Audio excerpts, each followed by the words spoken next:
There's rarely a time like this where so much is possible. Even like 5, 7 years ago, it's so hard to start a company. Everything feels like it's done. Someone else is working on it. Suddenly, it's a time right now, which I've never even experienced, where everything you try just works. With people constantly hearing about all the things happening, is there any tools or processes or approaches you've figured out to help stay focused? Our engineering goal is every engineer should ship a marketable product every week. I love just how wild that sounds. How do you maintain quality and make it all cohesive? I actually think as a startup, your job is to take on technical debt because that is how you operate faster than a bigger company. Bigger companies don't take on technical debt. They pay it usually right away, or they're paying back technical debt from the days when they were a startup. Is there anything else that in how you operate and the way you build product that you think is really unique and interesting? We have what we think of as the public roadmap. This is basically what people have asked us for. There's all these surface areas where we receive user feedback, but these are all features that every competitor knows about. If a user is asking us for it, they're asking everybody for it. It's not going to be a game changer in terms of winning against your competition. So we have a second roadmap, which we think of as a secret roadmap.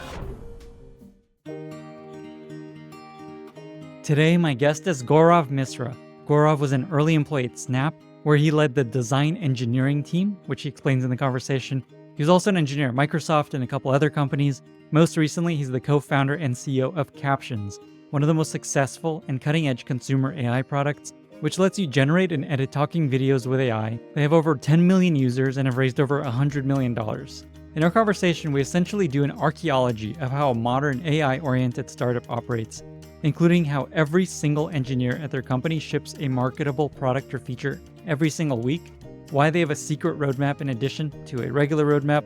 We also get in depth about how Snap as a product team operated, what he's learned about what it takes to build a successful consumer and social app, why they had no PMs, and how designers ran the show, which may or may not have been a great idea, and also what happens in a world where AI video is so good that you have no idea if it's real or not. This episode is for anyone that is building a product on top of AI. If you enjoy this podcast, don't forget to subscribe and follow it in your favorite podcasting app. And also, I just launched an insane deal for subscribers of my newsletter. Every yearly subscriber now gets a year free of Notion, Perplexity, Superhuman, Linear, and Granola. Learn more at lennysnewsletter.com. With that, I bring you Gaurav Misra. This episode is brought to you by Brex, the financial stack used by 1 in every 3 US venture-backed startups. Brex knows that nearly 40% of startups fail because they run out of cash. So they built a banking experience that focuses on helping founders get more from every dollar. It's a stark difference from traditional banking options that leave a startup's cash sitting idle while chipping away at it with fees. To help founders protect cash and extend runway, Brex combined the best things about checking, treasury, and FDIC insurance in one powerhouse account.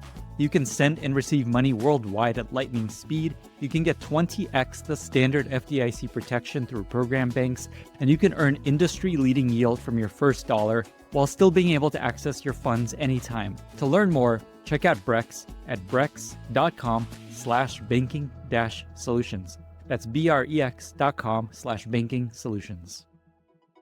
This episode is brought to you by Paragon, the integration infrastructure for B2B SaaS companies. Is AI on your 2025 product roadmap? Whether you need to enable RAG with your users' external data, like Google Drive files, Gong transcripts, or Jira tickets, or build AI agents that can automate work across your users' other tools, integrations are the foundation. But building all these integrations in-house will cost you years of engineering, time you don't have given the fast pace of AI. That's where Paragon's all-in-one integration platform comes in. Build scalable workflows to ingest all of your users' external data into your RAG pipelines, and leverage ActionKit, their latest product, to instantly give your AI agents access to over 100 integrations and thousands of third-party actions with a single API call. Leading AI companies like AI21, U.com, 11x, and Coffee.ai are already shipping new integrations 7 times faster with Paragon, keeping their engineers focused on core product development. Ready to accelerate your AI roadmap this year? Visit useparagon.com/Lenny to get a free MVP of your next product integration. Gaurav, thank you so much for being here and welcome to the podcast. Thank you. Thanks for having me. Excited. I very rarely have early stage founders on the podcast, But I wanted to chat with you because you're at the center of so much of what is top of mind for a lot of builders these days, AI and video and just consumer and social apps, also going viral and finding new marketing channels. So I think there's a lot that people can learn from the way you approach product, the way you build product, and the way you just think about where things are going. So again, thank you for being here. Appreciate it. Honestly, it's an exciting time. Like I gotta say, like there's rarely a time like this where where so much is possible. Like in normal times, if you think about like even like 5, 7 years ago, it's so hard to start a company. It's so hard to come up with an idea, right? Like it's just like everything feels like it's done. Someone else is working on it, right? Like oh, it's been tried 3 times and failed 3 times, and like suddenly it's a time right now, which like I've never even experienced honestly in my career, right? Where everything you try just works. There's so many possibilities. There's not enough people in the world to work on them. Like honestly, right? Like there's more things that can be done than there's people available to do them, right? It's just such a rare thing. And honestly, it's not going to last forever, right? Like we are going to catch up to this, but just feels lucky to be, part of that movement. It's awesome. When you said everything is working, I think what's an important distinction there is like the building of the tool works. Like the tech is now there to build all these things that have not been possible before. The thing that is increasingly difficult, and I want to get your take on this, is getting anyone to pay attention and stick with your thing because it's so easy to build stuff and everything is just awesome and interesting. It's harder to get people to pay attention and stick with your product. So I guess, is there anything there you've learned? You've built a number of successful products. We'll talk about Snap and what you're doing now, about just, I don't know, what you need to think about these days to get anyone to pay attention and then stick around. Yeah, I mean, honestly, it's a great point. And I think there is a lot of hype, obviously, right? And part of it, that's kind of what's driving a lot of this growth for a lot of companies, right? And I think from like a user acquisition slash marketing perspective, right? Like in a world 5 or 7 years ago, if you were making something novel and you went to users and you was like, oh, we got something better, right? Like people are gonna be like, well, whatever. Everybody says they got something better, right? I don't care, right? But today, and this is not, probably the way you should do it, but you can go and just say like, we've rethought this thing with AI, right? And a bunch Yeah. of people will just be like, well, how? Or maybe I should check this out, right? They'll just try it. Obviously, you have to deliver on the promises, right? Like if you don't deliver, people will come in, they'll like play around a bunch and then just leave, right? But if you can truly deliver on the promises, there's great opportunities to acquire users at scale. So I think that's slightly different. And I don't know how long that lasts, but it is definitely a different time from that perspective. I do think also, at the core of building products is solving problems. I think a lot of people sort of get caught up in this, you know, well, it's cool, and people will come for the cool right now, right? Like people will come in and be like, well, let me check it out. It's cool. But at the end of the day, like if you're just building a playground and people play around in the playground and then they leave after playing around, it's not a business, right? So I think that is still key, right? You have to be solving real problems. As you were talking, I'm thinking about like every day there's something like something that would maybe a few years ago be like news for a year. Holy shit, this is now possible. Now it's like every day something like that happens, and then we're like, all right. So what I think about is like we'll have AGI one of these days or super intelligence, and everyone's gonna, oh amazing, and then okay, what's for dinner? Isn't that already happening? Like think about like in a way, like I kind of self-reflect on this sometimes of like you've seen Iron Man and stuff, like they have the Jarvis thing, and you've seen like Interstellar and they have like the TARS machine, right? And they're talking back and forth with these things, like bouncing ideas, and that is science fiction. That's literally science fiction. Okay, it's not perfect, but it exists in a way that nobody could have imagined. That's science fiction has become reality. And I feel like nobody cares, right? In a way, like you would have expected the world to be turned upside down. But it feels like almost in a way so slow. And like people are like, yes, there's adoption is happening, but like I feel like it's almost a shocking development in a way. Feels like you guys have done a good job staying top of mind and continuing to get people excited because to your point, there's so much happening. How do you get people to continue to be like, oh, okay, wow, what they're building is actually is interesting and continues to be interesting? Anything you've learned about just what it takes to stay top of mind and continue to pull people back and get people re-excited over and over?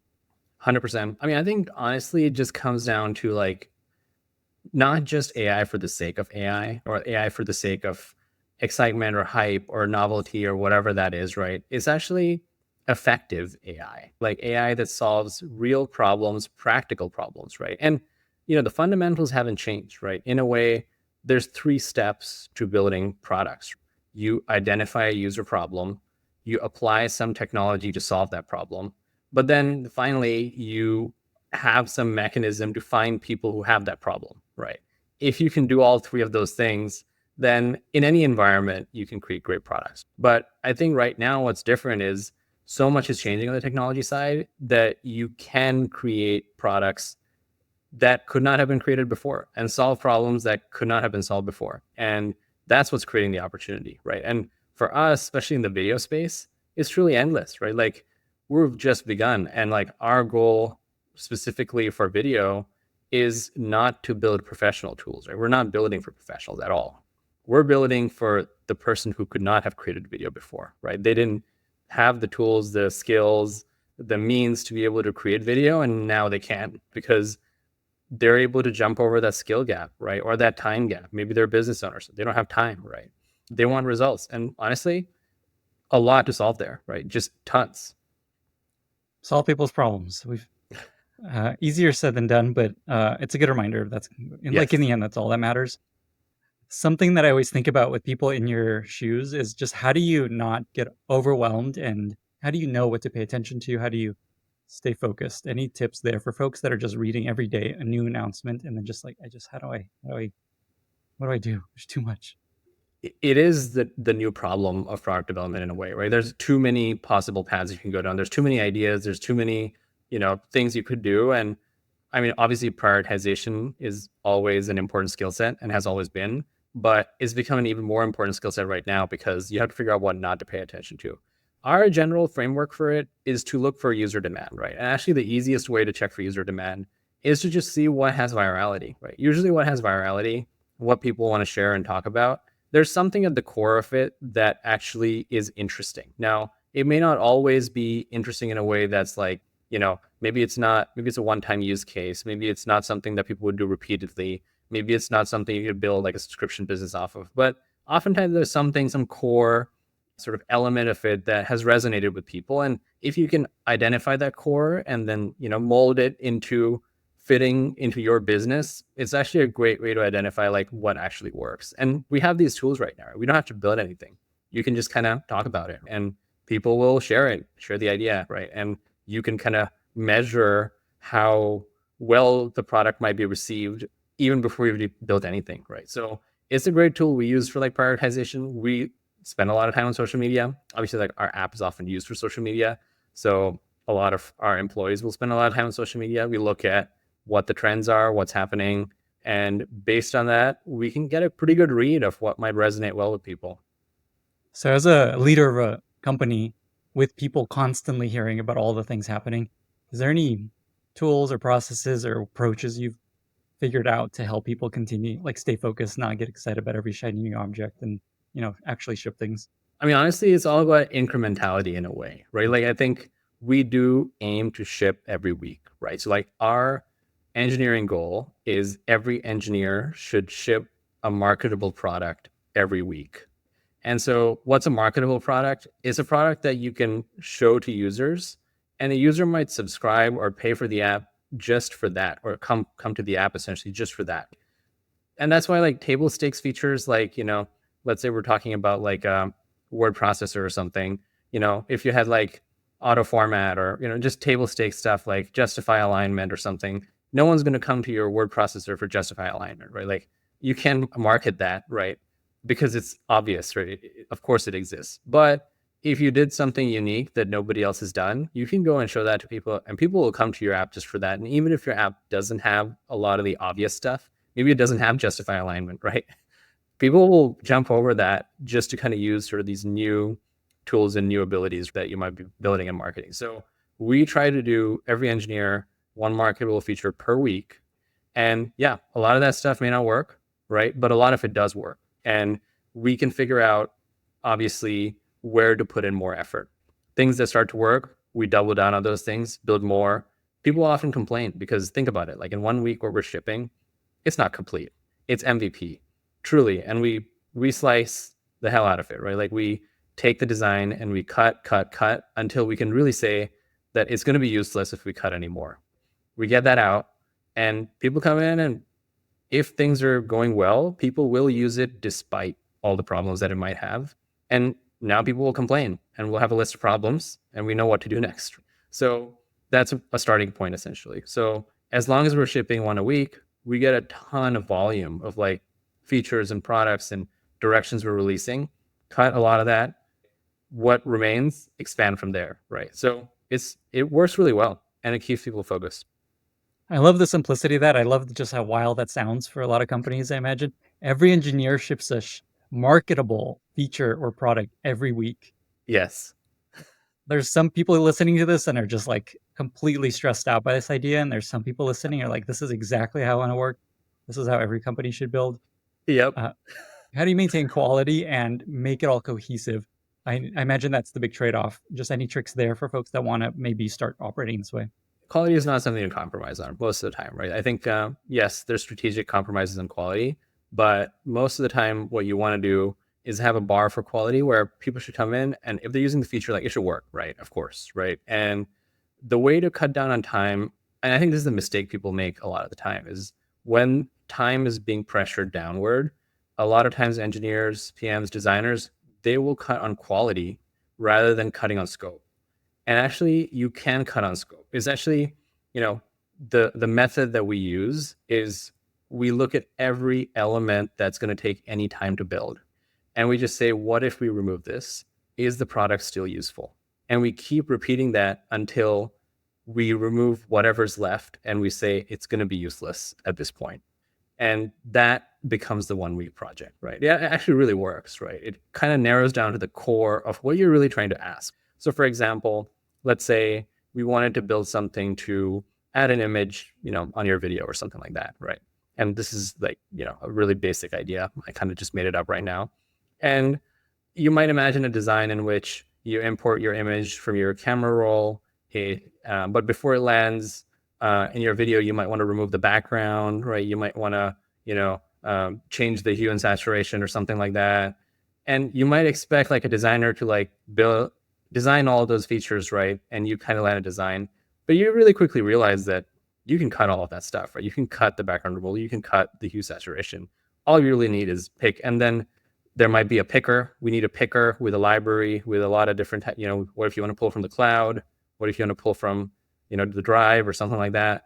Cut all of that, right? And essentially come down to the core, which is just like, native picker from the camera, lands straight in the video, no UI. And that should be useful. If that's not useful, then anything else built on top of that is also useless, right? So that's kind of how we might go about it. That last sentence is so key to this.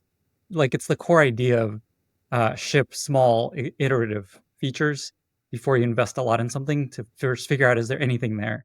Is this worth spending weeks on?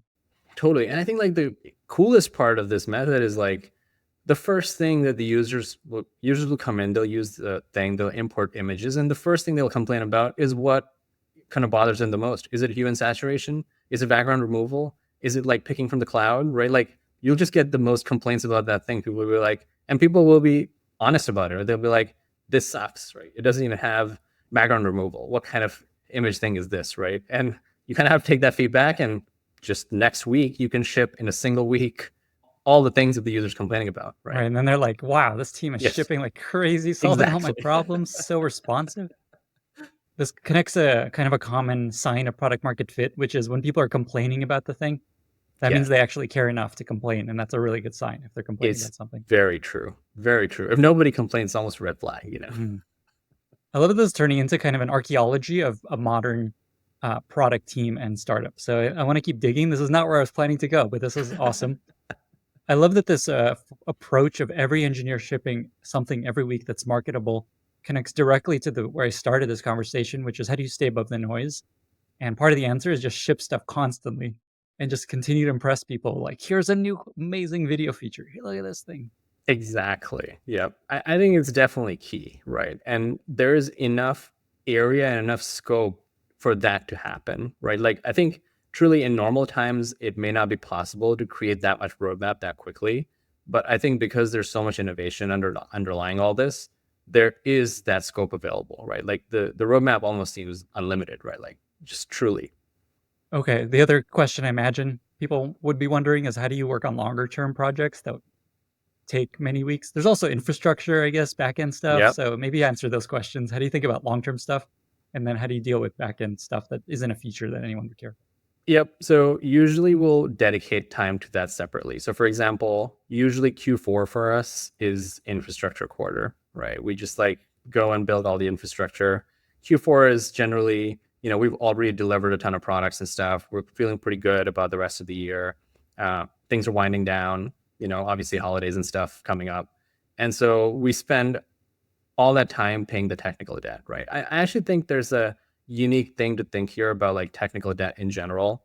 And, as a startup, your job is to take on technical debt, right? Because that is how you operate faster than a bigger company, right? Bigger companies don't take on technical debt. They pay it usually right away, or they're paying back technical debt from the days when they were a startup, right? And they took on a lot of it, right? I used to work at Snap, and there was a lot of examples of that over there, right? So, and I'm sure it happens at every other company, right? And we think about it as like, well, is this a problem we need to solve today? Or is this a problem that the 50th engineer or the 100th engineer or the 500th engineer can solve, right? And if it is a problem that a future engineer can solve, we should use that future engineer now. Essentially, that's what we're doing. And we're saying we're going to push this to somebody in the future. And by the way, if the company fails, that engineer will never be hired, right? And all this won't matter anyways, right? So it's kind of like financial debt in many ways. Financial debt is taken on to create leverage. It can be a good thing, right? Like if you're buying a house, you take on debt and you can buy something probably more than you can afford without taking on debt, right? I think it's the same thing. You can create products that you wouldn't be able to build with a small team that you have by taking on strategic technical debt. It's very positive, actually. Wow, this is such a cool idea. And where my mind goes is that future engineer may be an AI agent engineer, Exactly. Right. Yeah. just solving problems, just Exactly. untechnical debting you. Exactly. Some engineer in the future, Yeah. 500th engineer many years from now will get a promotion because they solved this big problem that those really bad, early engineers created. So obviously there's a line to this. Like you don't want to, there's like only so much debt you can take on before you become a big problem. Is there any thoughts on just that balance of just like how much is too much and how you know if it's enough for a future engineer or just like, Yeah. I mean, I think generally the rule of thumb is, every piece of debt that you take on, you have to pay interest on, right? So if there is debt that you've taken on, there's 1% or 2% of your time that is going to be taken away every day in maintaining bugs and issues and restarts and crashes and things that are happening with that because you did it the fast way. Something's going to go wrong with it. Every day, 1% of your time will be taken away. If you take on enough debt, you'll be paying 80 or 90% interest and you'll not have any time to do anything new. You'll just be paying interest. That's all. And that's when you get into the mode of like, oh, we're just keeping the lights on. We don't have any engineers to do anything. We're just keeping the lights on. That's the failure case for a startup, right? So in a way, you have a technical debt runway, right? Once you run out, once you've taken on too much debt, and if you haven't delivered value in that time, enough value to hire the engineers to pay the interest or just pay off the debt, you will get in trouble. I love that. That's such a nice heuristic of how to think about when to invest in something. I don't want to go down this too far, but just a thought I have is, sometimes there's big technical decisions you got to make that Yeah, impact the way everything builds or is built in the future. I imagine those you spend more time on and take really seriously. definitely. Yeah. I mean, I think as long as it's possible for wherever it's like a two-way door, you can kind of do whatever you want. I mean, this is a classic methodology, right? If it's a one-way door, it's worth thinking about and sort of doing correctly, at least as much as the one-way door would matter to you in the future. How much do your engineers use Cursor and tools like that to build? Like, how much is AI helping your team move 100%. faster? Yeah. I mean, everybody's using it. It's super helpful. I mean, even I'm using it, honestly. Yeah, it's a huge multiplier for the team, no doubt. And is it Cursor specifically? Is there anything else that you guys found Yeah, useful? we are using Cursor. Yep. We've tried all the different tools. We're using Devon as well, which is another, that's more advanced, I guess. It's kind of solving bugs for you. Yeah, Devin's basically, I think it's $500 a month, and it's like an AI engineer that you just chat with in Slack. Exactly. Yeah. And in a way, these are the types of things that us as a startup can do that bigger companies can't just, you know, they can't just pull in Devin, right? They have to, get 30 lawyers in the room first before that happens. Yeah, and they're all called Devin, right? These like agents, like everyone's gonna have like hundreds of Devins working at their company. Exactly. You can have multiple Devins. I actually heard you can have a manager of Devins who's managing Devins. I love that managers are all getting layered, like unlayered, and then they're gonna have AI managers. That's the ultimate bait and switch. Okay. Yeah. Is there anything else that in how you operate and build the way you build product or set up the way you build product that you think is really unique and interesting that other people might be able to learn from? Our process is a bit interesting in that way. Like we have a design team, we have a PM team. I mean, we're very early on those teams right now. And obviously we have engineering and we have all the different surface areas. So iOS, Android, web, right? There's backend team, machine learning team, research team. So generally, like when we're developing products, we may start off with like a PM first approach where we're kind of finding some sort of overall issue that we want to take on, some new area or pillar we want to take on, and then creating sort of product specs from there. But a lot of times we'll also start the opposite way, where we'll first design something, right, without even having any idea of what or why we're doing it. But we'll design a bunch of different things. And then we'll sit down with the PMs and look at the designs and just, go over one and the next until we find interesting things and ideas that kind of pop out of that. And a lot of times that leads to us discovering, right, like things that we wouldn't have discovered if we were just like too focused on the metrics and the numbers and things like that. So it's like almost reversing the process a little bit and starting with design first, but it can often result in like finding unique ideas basically. I also think that we have a unique setup in how we create our roadmap. So normally you have a single roadmap, right? And we actually divide our roadmap into two different roadmaps. So we have what we think of as the public roadmap. This is basically what people have asked us for, right? So like there's all these surface areas where we receive user feedback and we look at all that feedback and people will ask for features. Like they'll ask for like, I want background removal. I want like to undo and redo. I want to like upload longer videos, whatever it is, right? A bunch of different features. And we'll just make a list of that and just like anything else, we'll prioritize it and we'll look at how many people it affects and what the possible markets are and like just get it done basically, right? One at a time. But these are all features that every competitor knows about, right? Like these are public. Like if a user is asking us for it, they're asking everybody for it. And every team has essentially more or less the same list and everybody's prioritizing it. And yeah, sure, you can win a little by like extra nicely prioritizing it or winning a little in prioritization or execution or something, but it's not going to be a game changer in terms of winning against your competition. So we have a second roadmap, which we think of as a secret roadmap. So this is a roadmap that nobody asked for anything on this. Like literally nobody has ever asked for it. And if a user were shown something on it, they might be like, I don't need this. I don't know what this is. But given our unique vantage point, our unique understanding of the problem set, the user space, and the technology, we've come up with some special ideas that we think will completely revolutionize how something is used, right? Where we can truly change the behavior of the user. And I think that's what it is at the core of it, right? Is like people are doing things one way. If we're able to show them another way, and once they try it, they never go back. That's what a product is, right? That's success, right? And those are the types of ideas we put on the secret roadmap. These are things we never talk about publicly, never tell anybody about. And we announce them and just give them to users, right? And see the effects. A lot of this we come up with through brainstorming. So we do actually do quarterly brainstorming company-wide. Everybody's included, like everybody from, it's not just a product team thing. It's like engineering, recruiting, everybody's included in. And we all come up with marketing, obviously. Like everybody comes up with ideas. We vote on the ideas, rank the ideas, and then the product team takes over from there and thinks about like feasibility and technology and what the different things could be. So this is a way where we can take all that noise that people are getting, like everybody's browsing social media, seeing all these like different things that are blowing up, these models and advancements, and we can get all that information together and provide sort of a unique internal roadmap, right? Where how are we going to approach and create value out of all of these different advancements that are happening. So that's our general methodology. And a lot of times the biggest wins will come from the secret roadmap, right? That's the game changing stuff, right? It's not going to be the user requests usually that are going to do that. I love just how calling it the secret roadmap makes it especially like extra interesting. Just what's on the secret roadmap? Exactly. Right. It's a Uh, secret. it's a secret. Yeah, I'm not even going to ask you what's on that Yeah. secret roadmap. You can't tell me. What's an example of feature that came out of that secret roadmap that's been a big deal for you guys? Tons. I mean, I'll give you an example from a long time ago. One of the first sort of AI features we added after sort of the app initially took off was this feature called eye contact. So this was a feature where if you're recording something, oftentimes like, people who are new to recording a video might read from a script or a teleprompter or something like that.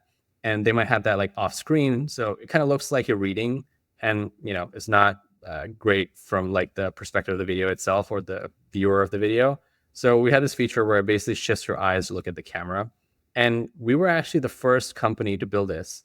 We worked with NVIDIA on this. It's actually really interesting because when we originally reached out to NVIDIA about this, they were kind of not sure why we needed this, right? And they actually gave it to us pretty openly. And we're excited about some sort of partnership of like how can we get this technology into like something that could be useful. But we saw sort of this creator use case, which was unique. And, it was one of the ideas that came out of the brainstorm and we threw it on there. We launched it. It was a huge success. I mean, I'll be honest, like the video, the ad that we made, like a social media post that demonstrates this was so viral. It was made in basically every language around the world. It still till today like gets millions of views. Like we find reposts and reposts of that thing that other people have created that get millions and millions and millions of views because people are like, wow, this is a great idea. And now it's been like copied the hell out of. Like I think it's available basically on every every app you can imagine for good reason, of course. But that's one of the ideas that came out of it. You talked about how you come up with these secret roadmap ideas. I'm just intrigued by this. I'm going to spend a little more time here. Does your team ever work with an AI LLM to help brainstorm? I imagine that's where things will go, where you're actually jamming, like the AI agent is brainstorming along with you. Honestly, I would like for it to go there. It hasn't gone there yet. Like we haven't done that exactly because the problem is context. And I think just the context of, understanding the user, the use case, it's so abstract even right now. Like I feel like I understand our users, obviously, but I can't exactly verbalize why that is or how that is. It's a little bit abstract, right? And I spend a lot of time with RPMs and designers, like imparting anything that I understand and I've learned over the many years, I've been working on this. How do I impart this to them, right? But then it's a challenge because I can't even verbalize it myself. And so it's an extra hard challenge to figure out how do I put this context, how do I make it available to an LLM when I can't even put it into words exactly. And honestly, this is probably my own failing, and I need to work on this, but there is something to it. I do remember at Snap, for example, right? I think one of the most unique things about Snap and the CEO, Evan Spiegel, was that he had an unmatched understanding of the user. I think years and years and years of the company's existence passed, right? Like almost a decade, and nobody understood the user like he did, right? Like he would come up with ideas that everybody would disagree with, and we would launch them and they would be hits, just hits after hits, right? And nobody would understand why. Everyone would line up and be like, great, like round of applause for everyone, right? But no one knew why. And a great example of that is like, and a lot of this was figured out in retrospect too. Like I think there was a point at which Snap declared that they're a camera company. And a lot of people laughed at that. I was like, camera, like, what are we making? Like digital cameras or something? Or like, why is it a camera company? But I think at the core of it was this idea that Snapchat opens to the camera. And that was actually the differentiator, right? That was actually that small decision was holding the entire company against all competition. Because when the moment passes where your friend is doing something funny and you need to capture it, you're not going to open Instagram or anything else because it doesn't open to the camera. you're going to open Snapchat, right? Because you can capture it right away. And Instagram can never copy that because all their metrics are going to go down as soon as they do that. So, that is a fundamental understanding, right? And I figured this out much later, actually, but it's such a powerful idea. I'm glad you talked about Snap. That's where I definitely wanted to go. This is where I was going to start. So I'm glad we circled back to your experience at Snap. So the reason I am interested in this is if you think about social networks, this, like Snap is basically the last social network to have launched and stuck around, other than TikTok, which I don't think is a social network. I think it's just kind of like a content platform. I don't think you're really interacting with people really. And that was 2011 when it launched. So it's been like 15 years Yeah. since the last social network launch that has worked. And I think it's interesting also because there's rarely been a lot of insight into just how Snap operates. You were there really early. You're a big deal at Snap. You built a lot of really important features. So I wanted to spend a little time here, and it feels like a lot of things you learned from Snap, you're bringing to your company now. So let me just ask you, I think you may have answered this, but I'm curious if there's something else here, just broadly, maybe other than Ev's brain. What do you think was core to Snap being a successful consumer social product? There were a couple of different things that went well. I do think for a company like Snapchat or a social network, the core product market fit can be extremely strong, right? Like essentially the reason that people are downloading it, the way that it's spreading, the way that it's distributing, the way that it's inviting friends or sending snaps or whatever it is, right? That product market fit can be so strong sometimes that it can be hard to actually build something because you actually can't tell if what you're building is what's responsible for growing the thing or if it's actually hurting it and it's growing despite what you're doing basically, right? And I think because of that, it actually sometimes teaches people the wrong things. It teaches people that the contrarian thing that they were doing was right when it was actually just wrong, and the company just grew despite it, right? And I think some of the things that Snap did well, and it needed to do really, was to continue innovating, right? Because for a company like Snap, it has a ton of competition. Social networks are monopolies by nature. And there's a lot of reasons for Facebook or any other social network to stop the growth of Snapchat. And they tried. They tried really, really hard. And the way that Snap was avoiding that was by innovating. I think at the core of it was the setup that they had, which was very unique. Like I've never seen anything like it. I've worked at a bunch of different companies, but obviously there's a CEO, and the CEO was very product led. He was a designer himself, right? But he surrounded himself with the design team, right? That was sort of the central team in the company. And the design team was like 10, 12 people, basically pretty small. Even at, 6,000 employees, it was that small Oh, still. wow. At 5 or 6,000 employees, the design team was, you said how many? 5 or 6 people? 10, 12 people. 10, 12. Basically. Yep. And all to add to that, there's no PMs really, like for a long time. That For was a the long core, time, yeah. big difference. Initially, there So, were no PMs at all. PMs were introduced with monetization. Once monetization was a big sort of element, that's kind of where PMs came in. Today, I think there's a ton of, or there's an adequate number of PMs across the company, but there was a long period of time, especially when the innovation was happening, when there were a much much smaller number of PMs and it was very designer led. But at the same time, like I think that's slightly misleading in the way that these weren't your sort of average designers, right? These were designers who were actually PMs as well. That's kind of what the secret sauce was. They were able to not just design, but also do the PM part, and which is a big responsibility. It's a lot of work, especially for that many employees, right? But it gave the CEO a way to sort of have granular control over what exactly was being launched in which part of the app at all times, right? Because he could meet with a set of 10 or 12 people and know every change that was happening that was user impacting. A lot of changes were being worked on that were like infrastructure and like, types of things that kind of keep going on in the back end. We're improving ranking and whatever that might be, right? And performance and things like that. And those were not usually his concern. He was concerned with what UI are we adding where? And if you needed to add UI to the app, you needed it designed. And if there's no designers in the company except for a handful who talk directly to the CEO, you kind of create a very granular control over what's being launched in the company, right? So everything needed to be approved by Evan. If you hadn't approved it, it's not going out. So the design team actually held a lot of power in that. This is awesome. So what I'm hearing partly is, like, I don't know if this is true, but it feels true that to make a consumer app that is successful and breaks through, you almost need like a singular mind that continues to stay in the weeds on everything. And the way Evan did that is stay very close to the design team who basically ran product. That's very true. Yeah, it's very true. And he was able to keep the context of the entire app right in his head at the same time. He knew the interdependencies and what we're doing and why we're doing it. And so that gave him just very granular control over the company's product roadmap. It makes me think about Brian Chesky, and like Airbnb is a consumer product. It's not a social network, but I wonder if that's just an interesting insight. Just for consumer products, they will generally do better if there's one person with a really the right sort of combination of experiences, insights, and just they continue to run and own every detail.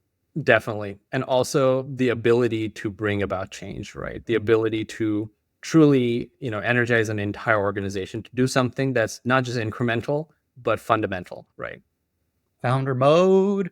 Founder Exactly. mode. I mean, that's that's what we're getting to, basically. Yeah. Ever heard of it?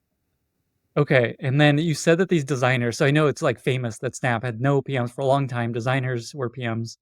This point you made about the designers were PME is really important because I think a lot of people look at this, they're like, amazing. We're just going to hire designers. We don't need all these damn PMs. Slow everything down. Just tell us what not to build. Can you just talk about like the level of these designers, like what allowed them to be as successful as they were without any PMs? Yeah. I mean, I think what was expected from the designer at Snap was not just the ability to design, like, the skill set of designing, which all of them were IC designers, by the way, right? And there were no reports, right? So they weren't allowed to have reports, actually. And so they were designing everything themselves, but they also had to have the leadership skills, right, to go, figure out the roadmap, write all the documents, work with the different teams, figure out shipping schedules, and, just know everything, not just sort of the technical and the engineering part, but, the UX and the UI and the product needs and why are we doing this, the roadmap. There's just a ton to keep in mind. And that means that it was a job that was, just it was very high workload, no doubt, very high workload, right? These people work really hard and they were paid highly too. I mean, for what it's worth, they were paid way higher than you would expect designers or PMs or engineers to be paid, right? With quarterly bonuses and all kinds of things. That's interesting. And it reminds, people always say, why do we need PMs? There's like someone has to do the work that a PM does. They're not sitting around, doing nothing. And it's important to note the person that will take on the PME work, they have to be good at it and enjoy it. And a lot of designers don't want to be writing docs and organizing stakeholders and getting alignment and 100%. That's why it was so hard to find those people who were like able to do two things. I actually think there's a insight in there is innovation between, when you're kind of merging craft, right, between two different functions. And I do think there's something special about one person doing two different functions, or at least being able to do. And I think a lot of like unique insight and innovation can come from that. I actually think so. On sort of my personal side, like I eventually joined the design team. I started at Snap on the engineering team. I eventually joined the design team, over the last 2 years that I was at Snap. And a big part of what I did there was create this function called design engineering. And that was actually a different combination, right? It wasn't the designer PM, it was the designer engineer, right? The person who can think of the UX, design it, and also build it and launch it. All of those things. And we saw both the ability to take designers and teach them engineering and take engineers and teach them design as part of that, right? Obviously, the reason that we created that function was very different. It was actually to continue innovating as the company got bigger. One of the problems that we identified was that as the company got bigger and bigger, and there's like 500 engineers, 1,000 engineers, 2,000 engineers, 3,000, right? Suddenly, it just becomes very difficult to do everything. Like everything is a 6-month project or a 1-year project. Every product is a massive investment of like 500 engineers and a lot of time.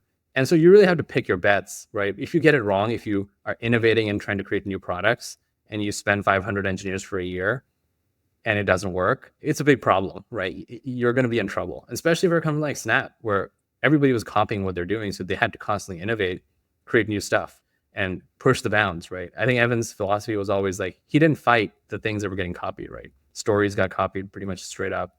A lot of things that Snap created got copied, but he was more the mindset of like, let's expand the pie, do something new, and push the boundaries, right? We'll keep innovating, basically. And so to do that with that scale of a company becomes really hard. And so we had this idea of like, let's create a small team where we can go and pre-test a lot of these ideas, because we had a lot of ideas and we can't go and build all of these things. So the idea was create a small team of these design engineers, people who are able to do the entire sort of product design engineering process in their head and can put together early versions of the product, which we would actually bake into the Snapchat app itself. And we were able to like even test, for example, run a test in Australia, see how it's performing, run a test in a couple of high schools, see what's, how people behave.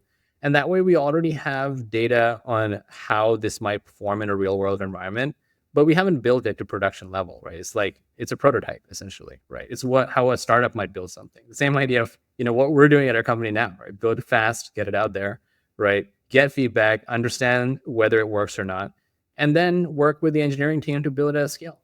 Once we understand the product and the dynamics, then it makes sense to put on 500 engineers for 6 months to build it, right? So that was like a big part of it. I think the nice thing that came out of it that was completely unexpected, but actually kind of transformational for me in a way was, obviously in big organizations, alignment is a big issue, right? How do you get everybody on the same page? And a big part of a PM's job is actually to create alignment, right? And it can be a lot of work because you've got to talk to all these stakeholders and get them on the same page. But one of the insights that we had, which was unique, was as the company gets bigger, you can actually create alignment by causing internal virality. If there's enough people in the company, it actually starts acting like a consumer base might. If you share something interesting with someone, they will share it with somebody else because they think it's interesting. And you can actually create virality inside a company. So one thing that we would do is we would create these prototype products, right? We would just go into an area, redo a bunch of stuff, create these prototype products that didn't exist in Snapchat normally. And then we would just share the build, right? And it would explode. Like it would just go viral inside the company. Like day after day, we would hear from, engineers, then managers, then VPs, and eventually from Evan being like, oh my God, like everyone's talking about this. Why am I the last one to hear about it, right? And so it would create like instant alignment across the company of like, this is exciting, right? This is something that we want to get behind. And everyone would be asking like, when are we doing this? Like, when is this happening? I see someone's already working on it, right? So it was a great way to do that. And once we really understood that the product actually had good sort of dynamics and we had tested it, it was a great way to sort of get it out in front of everybody and create this idea of like, hey, we're all working on this. This is sort of the future, right? Today's episode is brought to you by Coda. I personally use Coda every single day to manage my podcast and also to manage my community. It's where I put the questions that I plan to ask every guest that's coming on the podcast. It's where I put my community resources. It's how I manage my workflows. Here's how Coda can help you. Imagine starting a project at work and your vision is clear. You know exactly who's doing what and where to find the data that you need to do your part. In fact, you don't have to waste time searching for anything because everything your team needs, from project trackers and OKRs to documents and spreadsheets, lives in one tab, all in Coda. With Coda's collaborative all-in-one workspace, you get the flexibility of docs, the structure of spreadsheets, the power of applications, and the intelligence of AI, all in one easy-to-organize tab. Like I mentioned earlier, I use Coda every single day, and more than 50,000 teams trust Coda to keep them more aligned and focused. If you're a startup team looking to increase alignment and agility, Coda can help you move from planning to execution in record time. To try it for yourself, go to coda.io/Lenny today and get 6 months free of the team plan for startups. That's coda.io/Lenny to get started for free and get 6 months of the team plan. coda.io/Lenny. Another thread I want to follow up on is prototyping. It feels like that is where a lot of PM work is going is getting straight to a prototype versus design or versus PRDs. And it feels like that's something that you did and worked super well. Like basically it's a team to prototype ideas that in theory now you can just build really quickly with AI. So I think that's a really interesting seeing where the future is going. Just 100%, right? Like getting things in people's hands, trying it out. Oftentimes, like unless you truly try it out, like in design, it can in theory look good with like all the perfect conditions, right? But when you actually use it, you realize it's actually not that useful, for example, right? Or when you give it to users, and some of this is like intuition, honestly, right? Like just like anything else, but there's nothing like getting something in the hands of users at the end of the day. I love how many of these things you brought over to your current company. And I'm trying to think about one is this idea of just constantly innovating. Feels like that's informed, and tell me what I'm missing, but that feels like that's informed the ship a marketable feature every single week. This idea of getting like design, starting almost with design versus PM a lot of times. Uh, I'm curious why you don't even go straight to prototype in those cases. Is it just the tools aren't there yet, or I mean, I think our shipping process is fast enough that within a week we can get it out anyways, right? So that way we just get user feedback, which is even better. okay? And then the other really interesting thing, I'm trying to visualize like that triangle of a product team, the triad of PM, engineer, design. Feels like you guys at Snap took like the corners, not the corners, the line of that triangle, and like you have design engineers, Yep. you have design PMs. Yep. I imagine engineers were sort of PME already. They're like very product oriented PMs. Did you have a Yep. function called design PMs? Probably not. I mean, Sorry, honestly, yeah, it's sorry, engineer interesting, right? PMs. Engineer PMs. Yeah. Yeah, I mean, engineer PMs should be a thing, I feel yeah. like. Like, or every engineer should strive to understand the product, right? Yeah, a lot of companies operate that way. Like Stripe, I think they had Right. hundreds of engineers before they hired the first PM because I think the engineers were doing what they did at Snap, which is Right. do the PM work. So it feels like at your company, you don't operate that way. It feels like you have PMs, engineers, designers. Talk about why you decided not to approach things that way. I do think PM is a very valuable function, right? I think it may be actually, and maybe I'll get roasted for this, but I think at the end of the day, not hiring PMs at Snap might have been one of those decisions where it actually succeeded despite that. And because like someone needs to do that work, right? If you don't have enough people to do it, then nobody truly owns it. And then it kind of doesn't really happen. Or if it doesn't happen, no one's responsible, which is not the right structure you want in an organization. So I think, though, that being said, there was something unique to be said about what if a designer had the PM mindset, right? It's actually the same idea as what if an engineer had the PM mindset. And then you get, even crazier. What if the PM had a design and engineering mindset? I think all we're talking about is everybody truly understanding all the functions that they're working with, right? Having a fundamental, broad understanding of the functions they're working with. At at Captions, we're actually saying, going even one step further than that, right? Why shouldn't the PM understand marketing? I think that's actually the biggest, opportunity for PMs to understand is like how do we actually find the users who have this problem, right? I think that's a big part of solving the problem. I have a unique take on this in terms of, I actually think PMs should own all the way to marketing in a way. And the reason is that if you think about marketing, it's expanding the surface area of the product, right? It's like search marketing is just placing a button to your product in Google. Facebook ads is just placing a button to your app in Facebook, right? It's almost like you work at Facebook, right? You work at Facebook, you have a button in the app somewhere, you make a specific thing, and people show up. The funnel begins there, right? And you have all the metrics all the way from the beginning, right? All the way from when the user tapped on the button in Facebook. And then they went down all the steps and then they landed on some onboarding screen and right, they did the thing, they used the application. That's where the journey begins. And all of that is like, in a way, it's a product. Like it's the same skill set. Understanding users from that point on is like, I think that's fundamental, right? How do we not do that today? We should be. So that's kind of how we think about stuff, right? But I think the core idea is that every function should understand every other function deeply as much as possible. And maybe even to the level where they can operate in that function. And that just increases the likelihood that all decisions being made in the company at the micro level will be optimized for, all possible, parts of the funnel that different people are essentially looking after, right? So that's something we think about quite a bit. I completely agree with that take. It's interesting that at Airbnb, Brian was famous for changing the titles of all product managers to product marketing manager Yep. for exactly this point, because he's like, Makes sense. you should be doing the marketing. You shouldn't just be building the thing. Right. And like, to me, I've always assumed as a PM, your job is for this thing to grow and to get adopted and be loved. So Of it's course. interesting people don't already think of it that way. I agree. But obviously, it's hard to learn the skills of being awesome at paid growth and SEO and product marketing, messaging, positioning.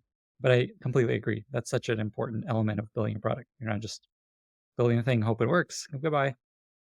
So I love that that's how you think about it. And so I guess when you hire PMs, it sounds like you look for marketing instinct and some experience there. 100%. Right. And at least the ability and instinct to be able to learn it. Right. Yeah. Okay. So I'm going to share one other thing that I thought as you were talking that I think is really interesting. And it comes up a bunch on this podcast. And this connects back to Ev and what we can learn from his success. So Patrick Collison once tweeted this tweet that has really stuck with me, which is it was around user research. And the way he described it is user research isn't go do user research that informs what you build, and then you build that. It's instead, you do user research, it informs the mental model you have as a leader, a product builder, of what your customers need and what pains they have. And you adjust that model in your head, and then that's how you decide what to build. And it feels like Ev is very much that. Like his head was on learning what people need, teens in particular, and it just worked. Yeah. I think it's very spot on. I would say, though, Snap didn't like user research as a function for the longest time. Like, I think there was one user researcher in the company until, again, 5,000 employees, like post IPO, basically. But I think the people that were making a lot of the product decisions, and the CEO himself, of course, were very steeped in sort of the how the user behaves and how they operate. Like they understood that. I do think like Snap also had a unique way of thinking about how to determine if a product is within scope or out of scope of what their mission was, right? And I think a lot of companies use this type of framework, and we try to as well. But essentially, the idea at the core was that they want to enable like private sharing and in a safe way, right? So I think that kind of makes it clear that certain things just are out of scope for Snap. It's actually one of the reasons why Snap wasn't the company to discover, quote, short form video, TikTok style stuff, because it was just against the nature of the company to even try something. It was against the mission of the company.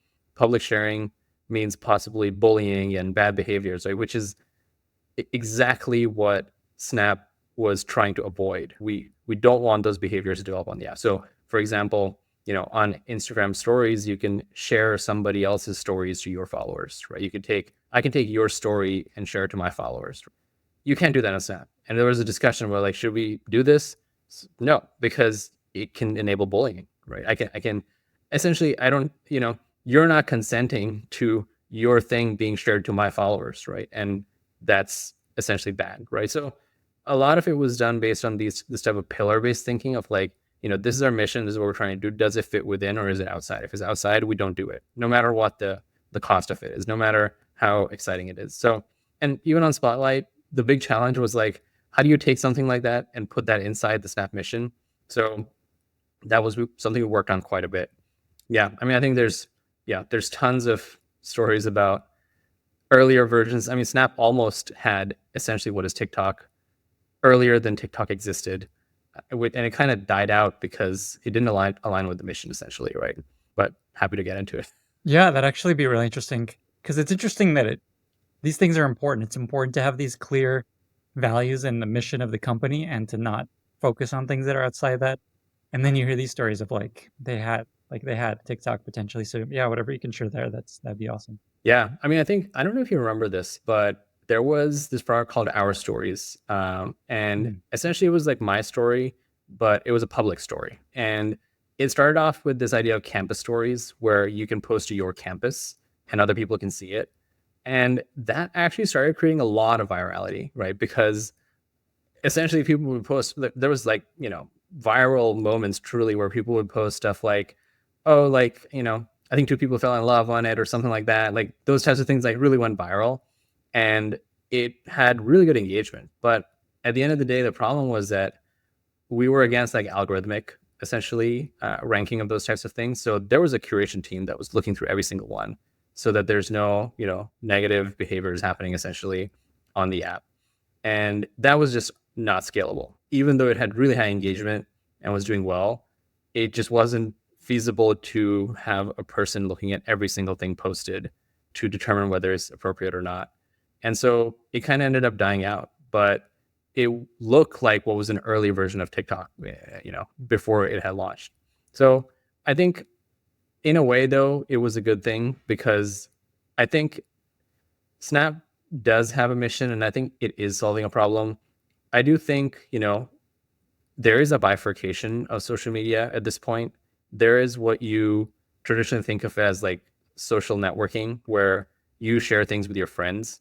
And by the way, like, remember the days where that used to be the way that apps would go viral? You would share things with your friends and then they would share with their friends, right? And everybody was worried about like friend sharing and how do you send to a friend and, can I text message my friend or whatever, right? That time is over. Virality now happens through a completely different mechanism. It happens through essentially algorithms, right? That are deciding whether your piece of content is worth showing to an arbitrary number of people. And this is the new age of social media, right? It's TikTok, it's YouTube Shorts and Instagram Reels and so on. And I think actually it's changing the fundamental nature of how people interact, fundamental nature of how things go viral. And I think I actually think from a regulatory perspective, we should be thinking these as differently. On one side, you have, something where you're deciding, who sees something.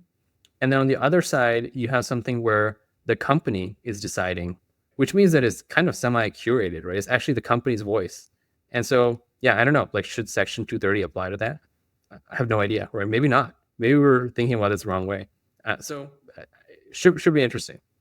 Wow. All right. Well, I'm out of my depth on the legality decisions, so I'm gonna not follow that thread. But I imagine there's something really interesting there. Actually, so you've been talking about this, just like how much things are changing, Yeah. and I just wanted to follow that thread. And specifically, you guys are at the cutting edge of what is possible with AI video. Yes.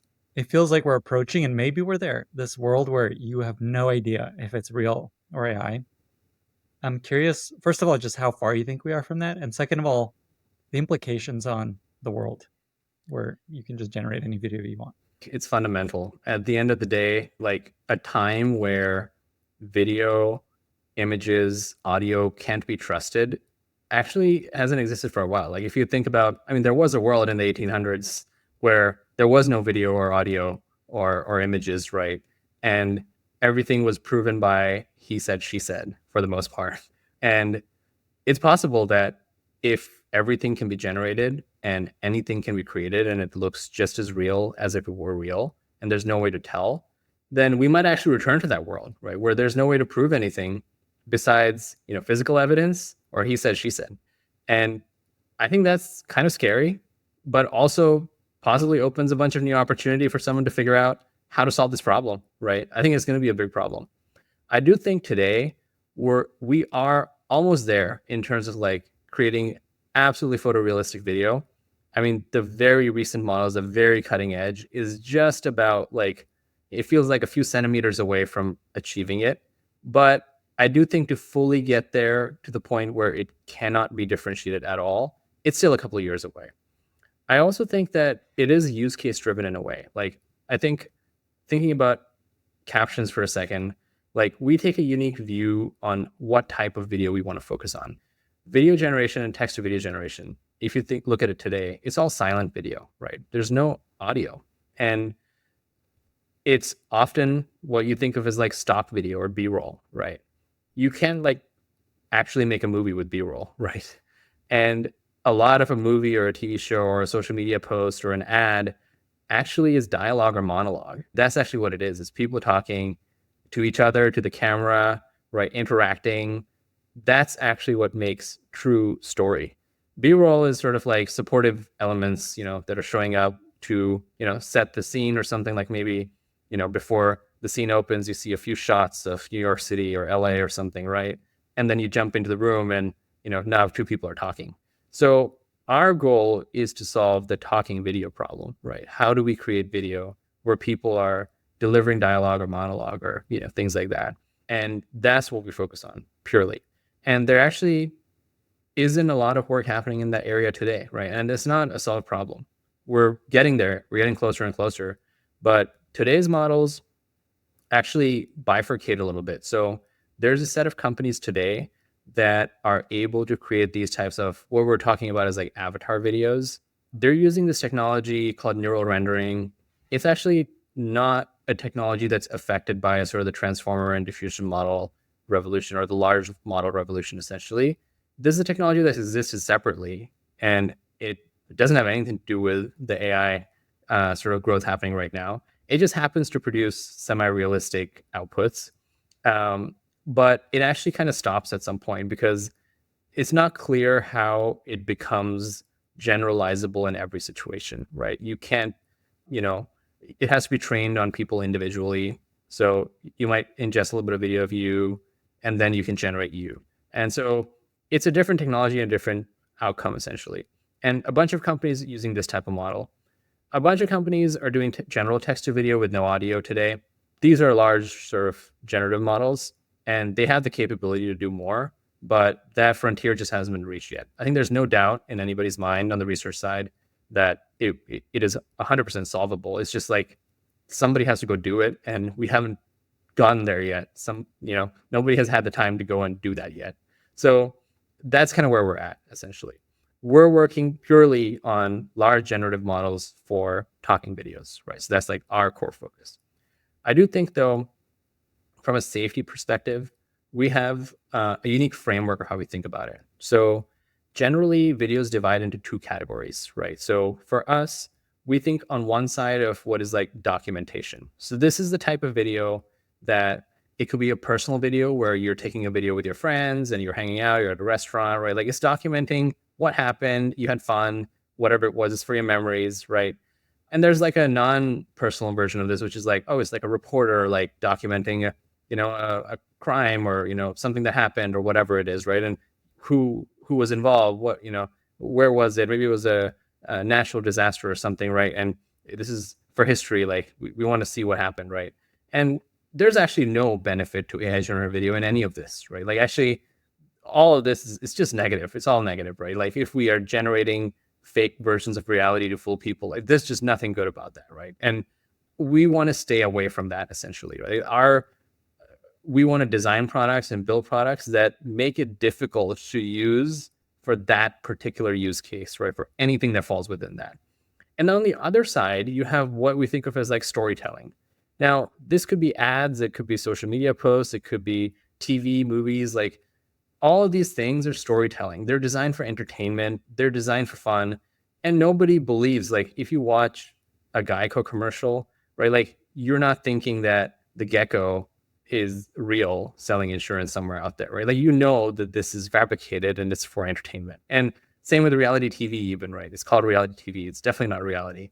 And, social media, ads, all this stuff kind of falls in the category. And if we can enable more people to tell stories and entertain other people and get their message out there, like that is pure positive. Like this is where we want to focus. And a lot of our effort in the product and design process goes into how do we design products and build products that specifically make it really hard to use on one side and really easy to use on the other side, right? And that's the real challenge. That's really helpful. Something that I'm really curious about as you're chatting is ByteDance just released a really amazing model. I was actually just looking at it, where you put a photo in, I think, and it just creates a video of this person talking in all these different ways. Where does that fall amongst the buckets you just described? I think that falls exactly in the area that we're in, right? Which is talking people. And that's what they're going after as well there. So that's actually one of the first examples of a large model that, a larger company has released where it's able to do sort of these dialogue or monologue videos, right? And I mean, you yourself, you've seen it, so I'm not gonna, describe it too much, but as you know, it's like highly expressive, right? Like it doesn't look like an avatar video, right? It looks like, Yeah, it's wild. and that's because the technology that's used is just fundamentally different. It's just like, this is using a true large diffusion model is what they use. Whereas like most companies that are working on avatar technology are actually using like, something pretty basic in comparison. How long has it been since that Will Smith spaghetti video? Just to give us a reference of how fast things are moving. Oh my God, it's been so fast, right? Like, Is it's that like a amazing. year or is it like 2 years? I think it's probably like about a year and a half, 2 years, right? Wow. We'll link to that video, and then you could tell basically that video is the state of the art of AI video 1 to 2 years ago, and then we'll link to this other Omni something, I forget what it's called, of just showing Yes. what it's like today. Jeez Louise. Okay, final question, and this is around something that I know you have a really interesting insight on, which is that you see marketing using AI video basically is kind of the final frontier of how people will experience AI is marketing, is seeing it in marketing channels. Talk about why you think that's the case and just what that looks like. It kind of comes back to what we were talking about before, where, you know, the reality is that no matter how interesting, advanced, and amazing a technology is, like, science fiction has become reality. We were talking about this, right? Like, what was literally science fiction on TV is real now. And most people still don't even know about it, to be honest, right? Like, my parents live in India, and they are the only ones in the neighborhood that know about ChatGPT. And they write these like amazing like notes to the community, just like with all these words, and people are just like, how did you get so good at writing, right? And they're not telling anybody, but there's still a ton of people who don't even know that these advancements have happened. And so adoption is actually much slower, even for the most exciting things, right? Of course, in tech circles everybody's talking about it, but the reality is like it takes a while to get out there. And I think for companies that are going to succeed, they're going to have to figure out how to market these products so that they can be the ones to reach, all these people that have the problems that they're now able to solve. And we think about that every day. So on that note, like as a consumer product, we spend a bunch of time and money on marketing our products, and we often use like performance channels and all kinds of things. But about a year ago, we would run AI video in ads and things like that. And we would get all these comments of people being like, oh my God, this is so fake. Like, don't show me this. And around that time, the technology got just about good enough that suddenly those comments stopped happening, right? And suddenly you could, get performance that was even better than actually recording with a person, because you could just try more things, right? You could just generate 30, 40 possibilities, and one of them would win, and it would win more than the one creative you can get from a person. And more interestingly, when you think about localization, you're going to go do that in every language. Like once you discover winning creative, right, now you have to go localize that in every market and rebuild it from scratch. It's just a ton, and oftentimes it doesn't perform as well because it's been like rethought essentially. But we found that just translating it with AI was able to get performance almost as good as the original in the original language, right? So this is going to flood the entire market, right? I think wherever there's dollars to be made, saved, right? Like it's inevitable, right? It will be consumed, and it will very quickly be a lot of social media. I mean, you could imagine a social network of the future where, and this is dystopian, by the way, so watch out. You could imagine a social network of the future where all content is generated. None of the people are real. The algorithm isn't tailoring whose content to show you, but it's purely generating content that, is completely catered to you, right? With people and everything completely catered to you. I don't think it's out of the question. It almost seems inevitable in a way, but that's not too far away. I think like that's actually very possibly real in 5 years or something like that. What I'm imagining, because it's hard to imagine like a social network where it's people, because you usually want to know who these people are. Like, I don't care, randoms Yes, sharing status updates, but I can see a TikTok that is all AI generated. Wow, exactly. just like Yep, content tuned to your loves and interests exactly. and just random videos. Wow. Yep. Because do you know, like you see a TikTok feed, like you don't even know who's real or not today, right? It's not Like, like yeah, right. That's how I would approach it. I would just join TikTok and start uploading videos that are AI generated, Exactly. and then build a whole network of that. Oh my god, the future is wild. Let's go to failure corner. Something that I try to do with this podcast is share moments where things didn't go well. There's all these stories of everything's going great all the time. Oh, this founder's killing it, building a $1 billion company. Oh, so awesome. But they don't know all the things that go wrong. So let me ask you: is there a story you can share of when things didn't work out, when you failed? At the beginning of the company, we actually had a bunch of time where we spent figuring out what we wanted to do. And I think it's like kind of a unconventional story almost in a way, because we started off the company. The first thing we did was build the Captions app, right? Like we launched the app. That was the first thing we did. Took 2 days to build. We put it out there and it immediately took off, right? It was absolutely shocking because I built it on a weekend. We put it out there. I called my co-founder on Monday and like, it's at the top of the app store. We're getting like 600 videos a day. Top of the Like, App Store. yeah. Holy shit. And we didn't do anything to enable that. It just kind of happened on its own. It was almost anticlimactic in a way because, we thought it would be a lot more time spent figuring out the product before that would happen. And so it felt like, wait, this can't be it, right? It can't be this fast, right? How did this happen, right? So we got distracted because of that, because we were like, oh, okay, well, maybe this is cool. It'll kind of work. That's great, but we got to figure out what the product is, right? And so we spent at least like a year and a half thinking about building social networks and all kinds of things when we should have been working on Captions, right? Because there was product market fit there. And how we figured that out is Captions was sitting on my personal account, so I wasn't checking that a lot. And about a year and a half into the company, as we're working on other projects and stuff, I went back to my personal account, just opened it, and I saw that there was like $500,000 in there. And I looked at a chart and it was just like growing. The revenue was just growing completely on its own. No employees, no releases, no bug fixes, no customer support. There was like 2,000 open support tickets that were unanswered for a year and a half. And great reviews, it's just going completely on its own. And so that was like a clear sign to me. It was like, oh my God, you should have been working on that, right? Like that product works. And so we immediately had a meeting. It was tough to kind of figure out what the right path was at that point because we'd invested so much time in other things as well. But reset and we kind of, got back on the track with Captions. And literally, as soon as we started releasing the first features into it, it blew up. Like what looked like a vertical line at that time became a horizontal line.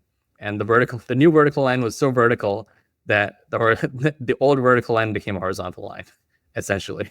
And that's kind of, it's continued since then, which is crazy. So we basically wasted about a year and a half. I love that new way of thinking about a hockey stick moment where not only is it going vertical, but the rest of the chart is now just flat along the bottom of the axis. Exactly. Yeah. For people that may not know what Captions is, I'll try to describe it at the beginning and we'll link to it and stuff. But basically, like the reason you thought it was nothing is it just adds captions to a video that you It record. does. Automatic captions. Exactly. Yep. So I think, we wanted, like, our thought was like, we're going to build a social network, but first we got to build a creation tool for the social network, right? And we knew that we wanted to use AI to create video. And it seemed obvious that, speech to text, a solved problem, we should start with that, right? So that's why we decided to start with, Captions, because it was a solved problem at the time. What was funny is that once GPT and stuff started coming out, like a lot of the things that were unsolved became solved very quickly, right? So timing was almost perfect. And that aligns to something you shared earlier. Just so many of these problems that were not yet solved are now possible. And the companies that are in the right place at the right time benefit greatly. I've been just waiting for this part. The other thing that I think is interesting about that story is you tried to build a social network. I think it was around like high schools and things like that. As we've seen, it's very difficult to build a new social network. So let me just get your sense. Do you think it's possible for somebody to come around and build the next Facebook, the next Snap, the next whatever? I think it's definitely possible. I do think, let me tell you something kind of crazy, actually. The social network that we had at the time, we actually removed it from the App Store, so it's not available anymore. But till today, there are thousands of people that are using it, posting on it, and all the different things. which actually kind of speaks to like, the power of the social network in a way, right? It is hard to create and hard to kill. I mean, I think X is actually a great example of that too, right? A lot of movement kind of happened there, and it continues to, work, I guess, somehow. So, testament to that. The power of network effects, especially. Someone once described this so well. They're like Twitter/X. They changed the brand, they changed the team building it, they changed the URL. Like everything changed about it except the network effect of the people in it. It's And that true.